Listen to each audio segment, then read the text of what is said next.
Dear IFM, una sa lahat, hello muna sa inyo mga idol. Isa ako sa mga avid fan ng Dear IFM na parating nakikinig sa inyo. Mapa-day off man o may trabaho ako. Medyo nahirapan nga lang ako nitong mga huli dahil naging busy ako sa office namin. Kaya nga laking tuwa ko nang malaman ko na meron na kayong mga replay sa YouTube at Spotify. Kaya heto, kaagad ako nagpadala ng sulat sa Facebook page nyo at nagbabakasakali na mapili nyo ang kwento ko. Oo nga pala, tawagin nyo na lang ako sa pangalang Coco. 25 years old at isang office staff dito sa may Pasay. Okay naman ako sa trabaho, kahit kinailangan kong lumuwas sa Maynila para kumita ng mas malaking pera. Pero hindi doon ang magiging sentro ng kwento ko. Tungkol ito sa kung ano ang mga pinagdaanan ko bago ko nakuha ang inaasam-asam kong diploma. Mga idol, nanggaling kasi ako sa isang mahirap na pamilya. Magsasaka ang tatay ko at nagtitinda naman ng mga daing ang nanay ko sa probinsya. 4 kaming magkakapatid at pangatlo ako. Yung ate namin, kasambahay sa Maynila. At isa namang construction worker ang kuya namin. Sa pamilya namin, ako ang pinakamataas ang pangarap.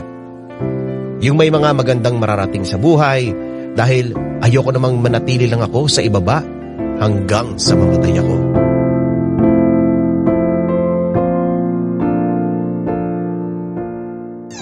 Magandang hapon po, tita. Magandang hapon din. Halika, pumasok ka muna. Ay, salamat po.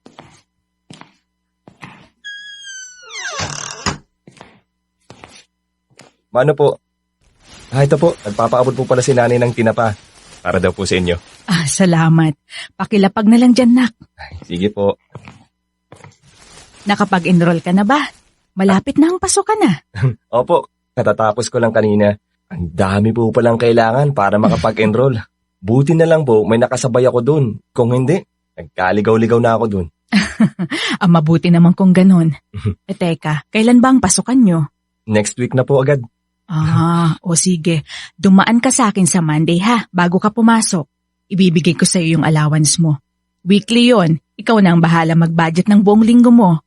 Pero wag kang mag-alala. Sapat na yon. Nakwenta ko na. Maraming salamat po talaga sa ginagawa niyo sa akin.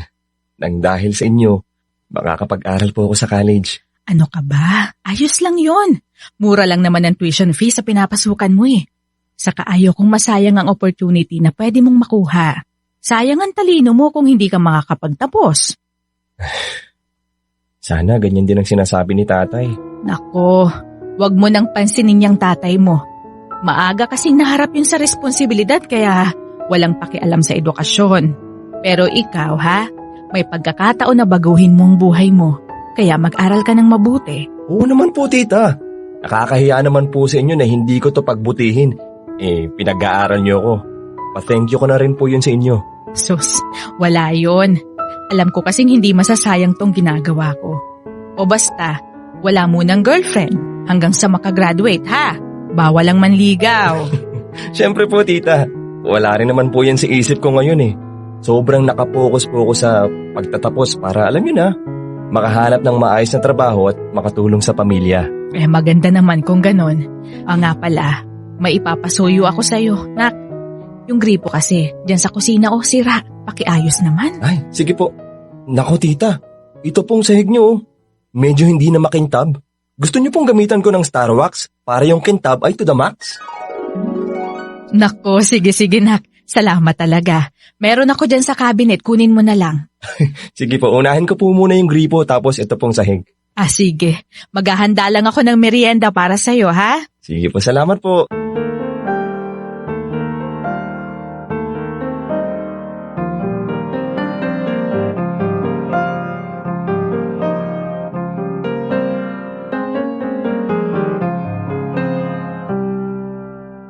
Ay, mabuti na lang at sumobra ang nilutong hapunan ni Nanita.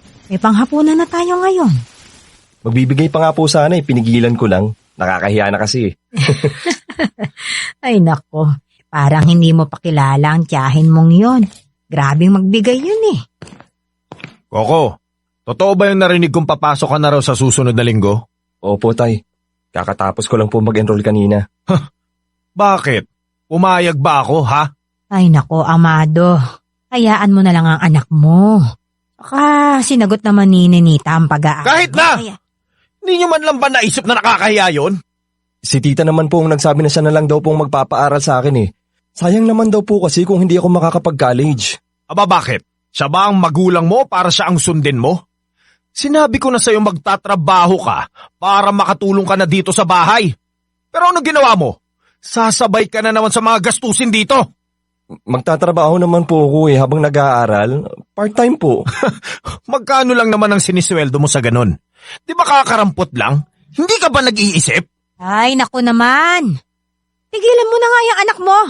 Wala na nga tayong gagastusin sa pag-aaral Ang dami mo pang satsat.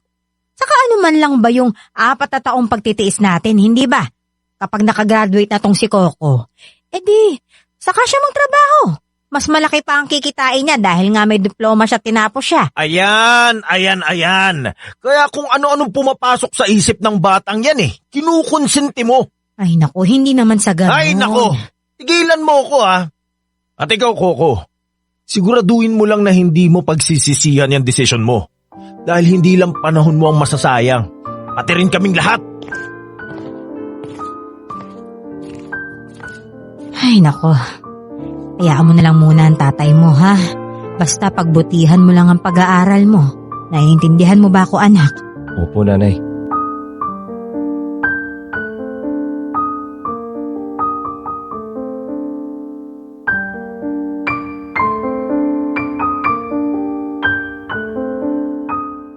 Si tatay kasi yung tipo ng taong sobrang realistic. Masyadong praktikal. Ang tingin niya sa pag-aaral, gastos lang. Aksaya sa panahon. Pero ako, ang pag-aaral ang naisip kong daan para magtagumpay ako sa buhay. Para yumaman, na siyang hindi maintindihan ni tatay. Kahit ayaw niya, nagpatuloy ako sa pagka-college. Business management ang kinuha kong course. Kahit na pinag-aaral ako ni Tita Nenita, syempre, nagtatrabaho pa rin ako. Ayoko naman kasi na inaasa ang lahat sa tita ko. Hindi madali ang buhay sa college. Mas nakaka-stress. Mas maraming oras kang dapat ibigay. Isang mali mo lang, mahihirapan ka ng makabawi. Hindi naman ako matalinong estudyante, pero alam ko sa sarili ko na masipag ako. At umaasa ako na iyon ang magdadala sa akin sa tagumpay.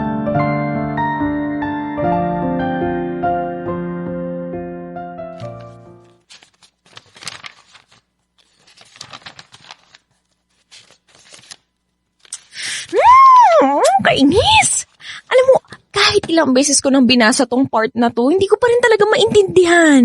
Magpahinga ka muna kasi. Masyado lang pagod yung utak mo kaya hindi na gumagana. Sa bagay. Alam ko na. Samahan mo na lang ako magmerienda sa labas. Dali, tara. May libro na tayo dito Hindi ako pwede ngayon. Dadaanan ko pa yung tita ko tapos tatambay na naman ako sa computer shop para maayos tong thesis natin. Computer shop na naman? Uy, alam mo, ang laki na ng kita nila sa'yo, no? Ganun talaga. Kailangan kong gumasos kung gusto kong gumraduate next year. Diba sabi mo, may kaya yung tita ni Nita mo? Bakit kaya hindi ka na lang magpabili ng laptop sa kanya? Laptop? Ano ka ba? Mahal-mahal kaya nun. Hello, may second hand naman, no? Tsaka, kaysa naman araw-araw kang nasa computer shop. Alam mo, kung ipunin mo yung ginagastos mo dun, sigurado ako makakabili ka na ng laptop. Hindi na. Ayos lang naman ako. Tsaka, nakakaya na kay tita. Kalabisan na yung paghingi ko ng isang bagay na hindi ko naman talaga kailangan. Kailangan kaya yun? Lalo na sa ating mga estudyante, no? Ako, ayos nga lang ako. Kaya ko naman. Okay. Ikaw ang bahala. O siya, diyan ka na nga muna, kakain muna ako. Ano, chat-chat na lang ha? Sige. Isasend ko na lang sa'yo yung mga magagawa ko mamaya tapos i-check mo na lang ng mabuti kung tama na eh.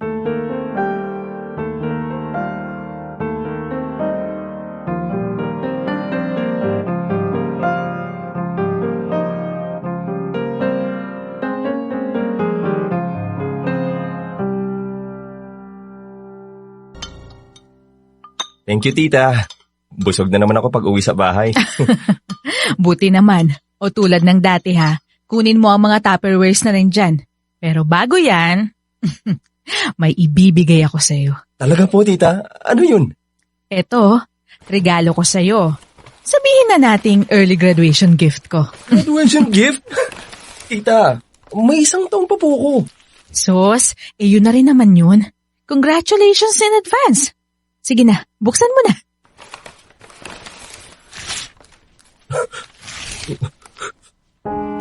Tita, binilan niyo po ko ng laptop? Oo. Sinabi kasi sa akin ng mama mo na nauubos daw yung allowance mo sa computer shop para makagawa lang ng mga thesis mo. Halos gabi ka na raw kung umuwi. Para hindi ka na mahirapan o ayan, binilhan na kita ng laptop at para hindi na rin naghihintay yung mama mo sa'yo. Pero, ang mahal po nito eh. Oo nga, mahal nga. Pero kailangan mo yan eh. Kasi kapag may goal ka, kailangan mong mag-invest. Tsaka yung laptop na yan, na binigay ko sa'yo, mas makakatulong yan sa pag-aaral mo. Kaso tita, sobrang nakakaya na po talaga eh. Ay nako, ano ba naman tong batang ito, oh? Tama na nga yung hiya-hiya na yan. Hindi ko naman ibibigay sa'yo kung hindi mo naman kailangan. Basta wag mong hayaang masira yan ng kapatid mo, ha? Naku, kapag nasira yan, ikaw ang magpapaayos niyan. Maraming salamat po talaga tita. Huwag po kayong mag-alala. Kapag nakagraduate na ako, babawi po ako sa inyo ng sobra. Pero sa ngayon, ipapakita ko po sa inyo na hindi kayo nagkamali sa pagpapaaral nyo sa akin. Mabuti naman kung ganon. Parati mong tatandaan na kahit anong mangyari, yung edukasyon ang hinding-hindi mananakaw sa'yo. Kasi sa buhay, kailangan may alam ka sa lahat ng bagay. Dahil kapag wala kang pinag-aralan, kawawa ka. Kaya hanggat may nagpapaaral sa'yo, mag-aral ka ng mabuti.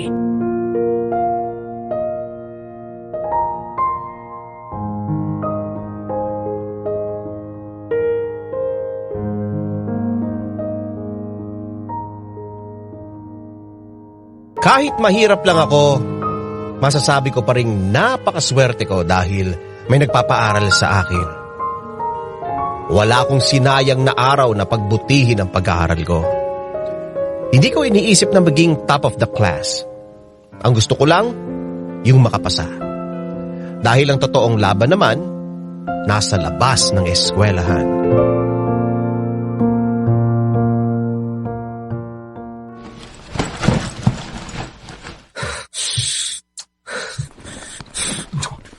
Nasaan na ba yun? Dito ko lang naman nilagay yun eh. Anak, pwede bang... Oh, teka. Bakit naman ganito kagulo ang kwarto mo? Lahat ng gamit mo nakakalat sa sahig. Hinahanap ko po yung laptop ko. Ha? Dito ko lang po nilagay sa cabinet ko eh. Nakita niyo po ba si Penny kanina? Baka dala niyo po yung laptop ko pagpasok niya kanina eh. Ay naku, hindi.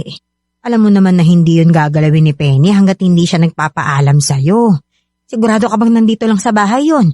Baka naman naiwan mo sa eskwelahan. Ma, ba't ko naman po iiwan sa school yun? Parati ko pong dala yun. At kagabi, nilagay ko pa yun dito, dyan sa cabinet ko. Pero pagkagising ko, yung gagamiton ko na yung wala na. Ay, saan naman kaya napadbad yun? May pumasok po ba rito sa kwarto kanina habang tulog ako? Kanina? Ang tatay mo. Sabi niya gigisingin ka raw niya. Pero hindi ka naman daw magising. Sinasabi ko na nga ba eh. Ha? Bakit? Nasaan si tatay? Nasa kusina, nagkakape. Bakit ba? Kakausapin ko po siya. Ano? Teka lang. Uy, Coco, anong gagawin mo? Tay, nasaan po yung laptop ko? Anong laptop? Yung laptop! Nawawala po sa kwarto ko yung laptop eh. Nagsabi ni nanay, ikaw lang yung huling pumasok sa kwarto ko bago nawala yun. Saan niyo po dinala yun? Coco, anak. Abay, bakit ka naman ganyan makipag-usap sa tatay mo? Siya po kasi yung huling pumasok sa kwarto ko eh. Abay, kahit na. Mali yan, anak. Nagiging bastos ka sa lagay na yan. Nasaan na po yung laptop? Niregalo yun sa akin ni Tita Ninita. Kailangan ko po yun para sa thesis ko. Nasaan na po? Binenta ko. Ano? Amado naman. Ano ka ba? Diyos ko naman. Ba't mo naman binenta? Ang Pambihira ka naman, oh. Personal na gamit yun ng anak mo. Ano ka ba? Imelda, kailangan natin ng pera. Maliit lang ang kinita ko sa trabaho at hindi yan kakasya sa kakainin natin ngayon linggo. Kasalanan ko ba kung hindi mo magawa ang trabaho mo? Anong sinabi mo? Bakit kailangan yung ibenta yun? Kayo ba ang may-ari nun, ha? Hindi naman, ha?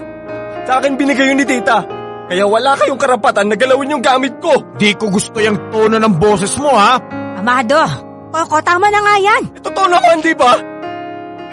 Simula nung nag-college ako, ni piso, wala akong hiningi sa inyo. Kaya anong karapatan yung ibenta yung gamit ko, ha? Alam niyo naman, kailangan ko yun, eh. Pagdala ko yung ginawa niyo. Sumusobra ka na! Wala kang karapatan na pagsalitaan ako ng ganyan dahil tatay mo ako! At kung anong pagmamay-ari mo, pagmamay-ari ko rin, Coco. Kung hindi ka kasi masyadong ambisyoso, di sana hindi tayo problemado ngayon sa pera. Sarili mo lang kasi iniisip mo eh. Amado, tama na. Tumigil ka na. Parang awa mo na. Yan! Diyan kayo magaling. Magkampihan. Alam nyo, bahala kayo. Mga wala kayong pakinabang.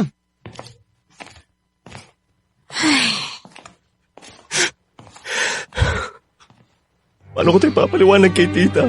Akin yun, eh. Gamit ko yun. Nay, kailangan ko po yun sa pag-aaral. Paano na to, Nay? Anak, umalma ka na, ha? Ako nang bahala. Babawiin ko yung laptop mong yun. Gagawan ko ng paraan. Ang hirap na nga mag-aaral. Sasabayan pa ng tatay mong hindi man lang nagbibigay ng suporta. Anak, tama na. Pakiusap. Hayaan mo na lang ang tatay mo. Kakausapin ko siya. Nabawiin ang laptop mo. Ako nang bahala, anak.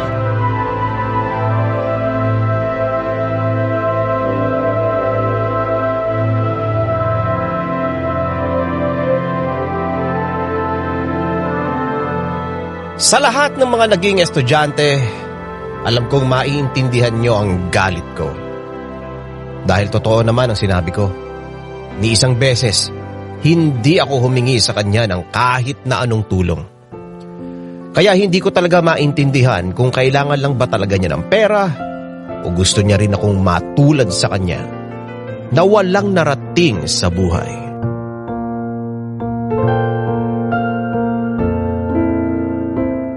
Sa awa ng Diyos, naibalik naman ni nanay ang laptop ko.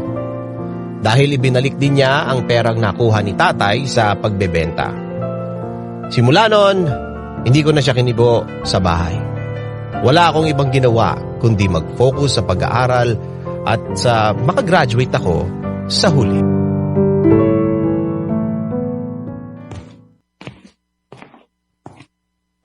Sir, pinapatawag niya raw po ako. Oo, Coco. Ikaw pala, halika. Pasok ka. Sige po. Bakit niyo po ako pinatawag? Meron lang akong i-discuss sa iyo, ha? Alam mo namang malapit na ang graduation. At alam kong excited ka na rin. Opo. Kaya lang may problema nga lang tayo. I mean, mga problema. Ano po yun? May 2 subject ka kasing hindi na ipasa. And because of that, sorry to say, pero hindi ka makakasama sa graduation this year. Po? Sir, hindi po pwede yun. Hindi ko na po kayang suportang sarili ko para sa next semester eh. Sir, baka naman mo pwedeng magawa ng paraan. Major subjects kasi yung hindi mo naipasa. Kung minor pwede pa kaso ibang usapan na to. Kailangan mo siyang ulitin next sem, ha? Sir, maawa na po kayo sa akin, sir. Sorry, Coco, pero wala rin ako magagawa 2 subject lang naman to. Kayang-kaya mo itong ipasa again, ha? I'm sorry talaga. Okay, sir. Naiintindihan ko po. Sige, salamat, ha?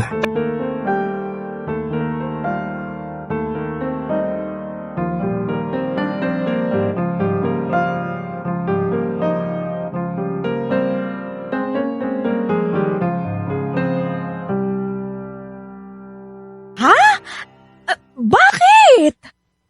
may dalawa kasi kong subject na hindi naipasa eh. Masakit nun, major subjects pa. Uy, seryoso ka dyan? Excited pa naman ako sa graduation tapos ganito lang pala ang mangyayari. Ay nako, ang bobo ko talaga kahit kailan. Uy, ano ba yan? Ang OA mo naman. Ganun agad? Hindi ba pwedeng masyado ka lang naging busy sa part-time mo? Yung problema ko kasi, paano ko to sasabihin sa magulang ko? Sa tatay ko. Paniguradong kung ano-ano na naman ang sasabihin nun. Eh ayun na nga eh. Wala kang choice kundi magsabi ng totoo. Baka hindi na ako makapag-enroll next year. Wala na akong pera eh. Ayokong humingi sa tita ko. Uy, ano ka ba? Mag-enroll ka. Mangutang ka. Hindi ka man makakagraduate this year. Eh may next year naman eh. Kaya huwag kang mag-alala. Hindi pa end of the world, no? Alam mo, kayang-kaya mo yan. Kakainis! Nasira na lahat ng plano ko. Alam mo, gusto ko sana pagkatapos ng graduation, luluwas ako sa Maynila tapos mag-a-apply. Paano ko gagawin yun kung hindi pa pala ako makakagraduate ngayong taon? Eh di mag-part-time ka na lang muna. Pagkatapos mong mapasa yung 2 subject na yun, maghintay ka na lang ng graduation. Yun na lang naman yung gagawin mo eh. Wow parang ang dali ng lahat ng mga bagay na yun. Eh wala ka kasing choice. Hindi mo magagawa yung plan A, eh di doon ka sa plan B. Ganun lang kasimple. Kaysa sa nagpapaka-stress ka dyan, no? Ihanda mo na lang yung sarili mo na magsabi sa magulang mo. Tsaka, ihanda mo na rin yung sarili mo para next sem, kahit anong mangyari, makakagraduate ka pa rin. Hindi nga lang ngayon, pero mangyayari naman yun.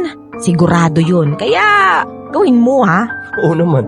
Wala na akong kwenta kung hindi ko pa magagawa yun. Alam kong mahirap, pero uulitin ko wala kang choice. Kailangan mong gumawa ng paraan. Ay nako, pinagpawisan tuloy ako sa'yo. Kaya pala minamoy ako mabaho eh. Hoy, kapal na mukha mo Mabango ko, no? Tsaka okay ang ginagamit kong sabon. Alam mo ba yung Shield Bath Soap, ha? May 24-hour germ protection yun. Galit sa sakit, may malasakit. Tsaka recommended yun ng Philippine Nurses Association. Oo na. Good. Huwag kang mag-alala. Kahit hindi na tayo magkaklase, tutulungan pa rin naman kita eh. Isang tawag mo lang sa akin, hindi to ako, no? Talaga? Oo nga. Ano pa't naging magkaibigan tayo? Tsaka, mas matalino ko sa'yo, kaya siguradong kakailanganin mo ko. Wow, lakas! Halika na. Kumain na lang tayo, libre mo ako. Ikaw tong gagraduate eh. Parati naman ako yung nalilibre. Tara na nga!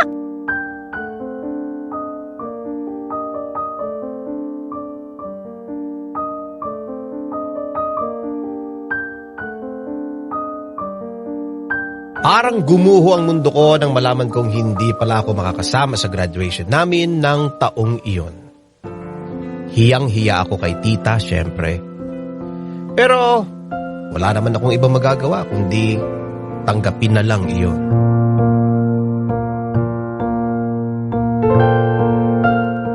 Sorry po, Nay. Alam na ba to ng tita ni Nita mo? Hindi pa po eh. Mamaya ko pa lang po siya pupuntahan. Hayaan mo na. Sigurado akong maiintindihan to ng tita mo. Pero, ano po yung pang tuition fee ko? Huwag kang mag-alala, anak. Gagawa natin yan ng paraan. Saka, alam kong tutulungan ka pa rin ng tita mo. Basta siguraduhin mo lang na makakapasa ka. Opo, Nay. Pasensya na po talaga. Sinabi ko naman sa inyo, 'di ba? Wala siyang mapapala sa aral-aral na yan. Amado naman, pwede ba? Huwag ka na nga dumagdag pa. O bakit? Ano mali sa sinabi ko? Nagsayang ng 4 na taon. Tapos sa huli, ano nangyari? Wala. Kung yung mga taon na yun, nagtrabaho na lang siya, di sana may pera na siya ngayon. Yan ang napapala ng mga ambisyoso. Mataas ang pangarap pero bobo naman. Ano ba? Sumusobra ka na tumigil ka na dyan. Hindi ka na nga nakakatulong At wag mong sasabihan ng mga ganyang salita ang anak mo. Totoo naman 2 binagsak. O 'di ba? Tatanga-tanga. Paano? Masyadong mayabang. Kaya yan, kinarma. Hoy ikaw bobo. Itigil mo na yung kalokohan mo. Bukas na bukas din. Mag-apply ka doon kay Natado. Tama na yung 4 na taon na sinayang mo. Ayoko. Ha? Anong sinabi mo? Ayaw mo? Ayoko. Itutuloy ko yung part-time job ko at sa susunod na semester, i-enroll ko yung 2 subject na yun. at ipapas ako. Pagkatapos nun, makakasama na ako sa mga estudyante yang gagraduate. Tanga talaga to. Hoy, ano bang tingin mo sa sarili mo? Matalino? Magaling? Kahit anong aral ang gawin mo, ang bobo, mananatiling bobo. Kaya huwag ka na mag-ambisyon pa dyan at gumising ka na. Di na baling bobo. Basta hindi maging tamad na tulad mo. Anong sinabi mo? Hindi na baling bobo, basta hindi maging tamad na tulad mo. Sira ulo ka! Amanda, ano ba? Diyos ko, tama na yan! Anak! Totoo naman ah. Di ba? Tamad kang tao.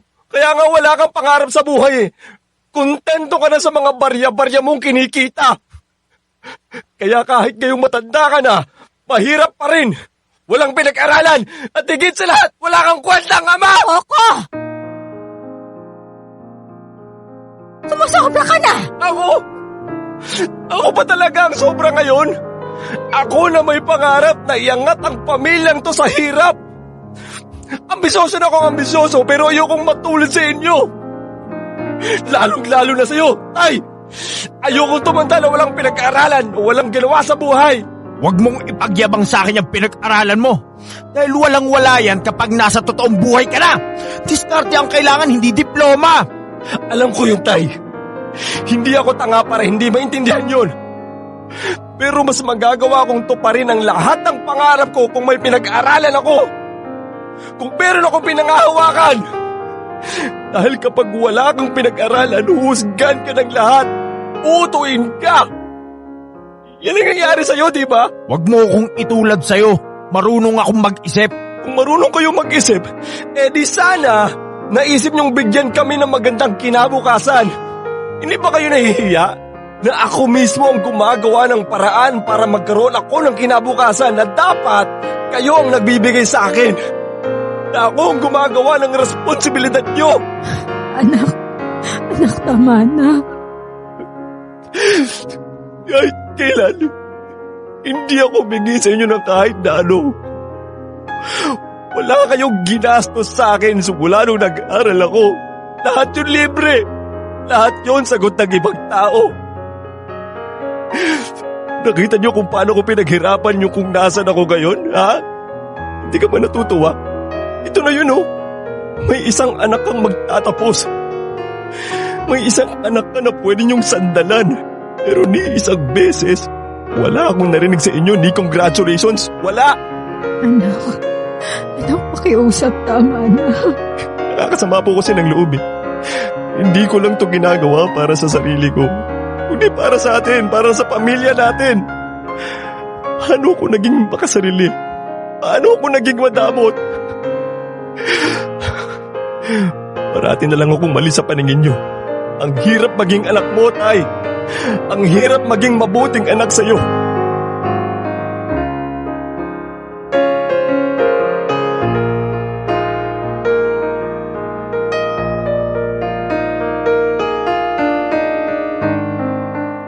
Habang naghihintay ako ng pasukan, nagtrabaho muna ako sa palengke. Nag-ipon para hindi ako parating hihingi kay Tita Nenita. At nang nagpasukan, tinapos ko ang lahat ng dapat kong tapusin. Pinagbuti ko ang pag-aaral at sa awa ng Diyos, naipasa ko naman ang 2 subject na yon. Nagtrabaho ako ulit habang naghihintay naman ako sa graduation ko. At pagkalipas lang ng ilang buwan, dumating na ang matagal ko nang hinihintay.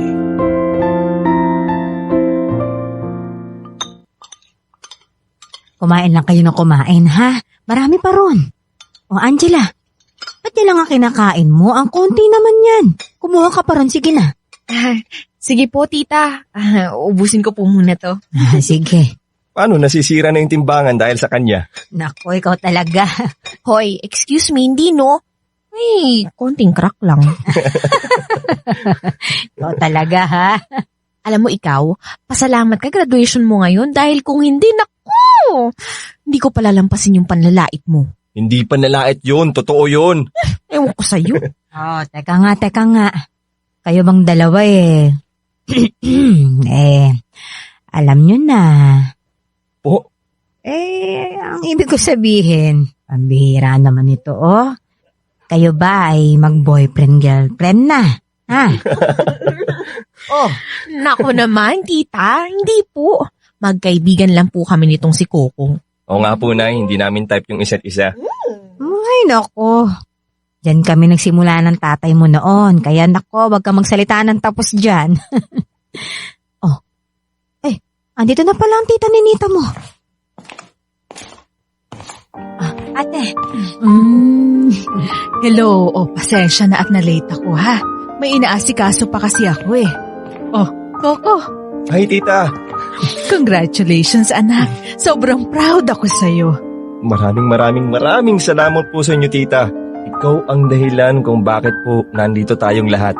Nako ha, ikaw ang dahilan kung bakit tayo nandito. Kung hindi mo ginalingan at hindi ka bumawi, hindi tayo magse-celebrate ngayon. Kaya i-congratulate mo rin ang sarili mo. Pero salamat pa rin po sa inyo, tita. Sobrang babawi po ako sa inyo. Pangako po yan. Ate, maraming salamat talaga ha. Habang buhay talaga namin tong tatanawin na napakalaking utang na loob sa'yo. Sus, ano ba kayo? Wala yun. Pinatunayan naman itong si Coco na hindi na nabaliwala ang pagtulong ko. Basta ate, maraming salamat talaga ha. Coco, andyan na yung tatay mo. Mahal! Oh, bakit naman ngayon ka lang umuwi? Hindi ka man lang humabol sa graduation kanina. Hindi ako kagad nakaalis sa trabaho eh. Paano? Nagugutom ka na ba? Hindi. Sumaglit lang ako dito dahil may nakalimutan ako. Sige. Coco, Tay, congratulations anak. salamat po, tay. Sige, paano? Sa kwarto na muna ako. Ay, ang sarap pakinggan. O paano? Pagbabalot na lang kita ng pagkain, ha? Oo, sige na.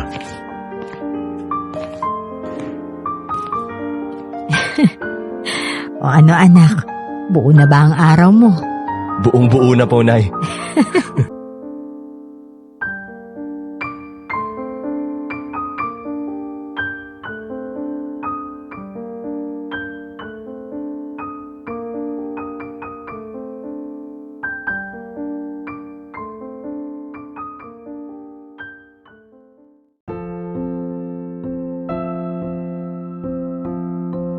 Pagkatapos ng graduation, kagad din akong naghanap ng trabaho sa Maynila.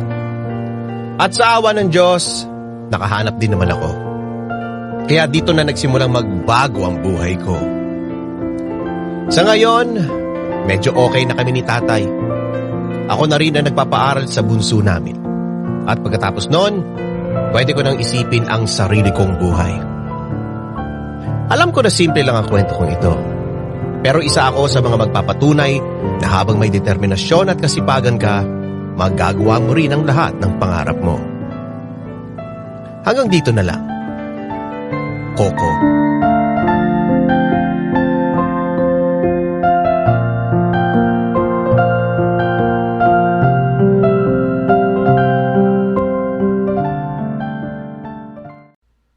Idol, may kwento ka bang nakakakilig? O di kaya naman may kurot sa puso? Pampagood vibes. O baka naman gusto mo lang makapagbigay ng inspirasyon? Halika! Pwedeng-pwede kang magpadala ng kwento ng buhay mo sa amin. Magpadala lang ng sulat sa email dearifmstories@gmail.com. O di kaya naman mag-PM sa official Facebook page namin. Hanapin lang ang Dear IFM at kami nang bahala sa'yo. Malay mo, kwento mo na pala ang susunod na mapapakinggan. Ano pang hinihintay mo? Ikwento mo na yan dito sa amin sa Dear IFM, kung saan una ang kwento mo.